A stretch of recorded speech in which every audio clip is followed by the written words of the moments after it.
याच्यामध्ये आपण आता तरुणांविषयी बोलतोय, तर आजकाल जे काही नेटफ्लिक्स किंवा तुम्ही म्हणाल इंस्टाग्राम रीलवालं जे कल्चर झालेलं आहे, त्याच्यामध्ये कुठेतरी तरुण जेनझी आपण म्हणा, की जो राजकारणापासून लांब आहे, तो त्याच्याकडे शंकेच्या नजरेने पाहतो राजकारणाकडे. तर याच्यामध्ये यांना समाजकारणाशी जोडून घेण्यासाठी कोणते प्रयोग करता येऊ शकतात, काय दिशा देता येऊ शकतात? मला असं वाटतं, मला फार युवकांवर विश्वास आहे. मला असं वाटतं युवक फार हुशार आहे. त्याच्याशी खोटं बोलू नका.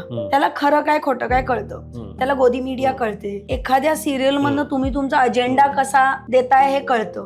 म्हणजे आता रिसेंटलीच आपण त्या कॉक्रोच मुव्हमेंट बघू, कारण की 2 दिवस इंटरनेट उघडलं तर तेच दिसतंय. एका देशाचे सरन्यायाधीश जर अशी स्टेटमेंट युवकांबरोबर करतात, जे ऑलरेडी महागाईने ग्रासलेले आहेत, बेरोजगारीने त्रासलेले, तर युवक त्याच्यावर स्टेटमेंट करतात. फ्रीडम ऑफ स्पीच त्यांना दिला पाहिजे. आणि आपण बघतो की अनेक स्टार्टअप्स युवकांनी उभे केले, ते त्यांचं ओपिनियन मांडतायत, ते फार ऍक्सेप्टिंग आहे. पण त्यांचं स्टेटमेंट हे आपण फक्त युवकांवरती केलेलं स्टेटमेंट म्हणून पाहता, की त्याला आपण समाजावरती आणि राजकारणावरती केलेलं स्टेटमेंट म्हणून पाहतो? मी तसं नाही बघत. मी त्याला काय म्हणते, युवकांनी केलेलं सामाजिक स्टेटमेंट आहे ते. आणि युवकांनी स्वतःसाठी केलेलं ते स्टेटमेंट आहे की आम्ही हे खपवून घेणार नाही. नाहीतर एवढे व्हॉइसेस 3 दिवसात मोबिलाइज होणं ही एक मोठी गोष्ट आहे. हा, ते त्यांच्या वेने एक्सप्रेस झाले. सोशल पॉलिटिकल मुवमेंट ती एक सोशल चळवळच आहे. चळवळच आहे.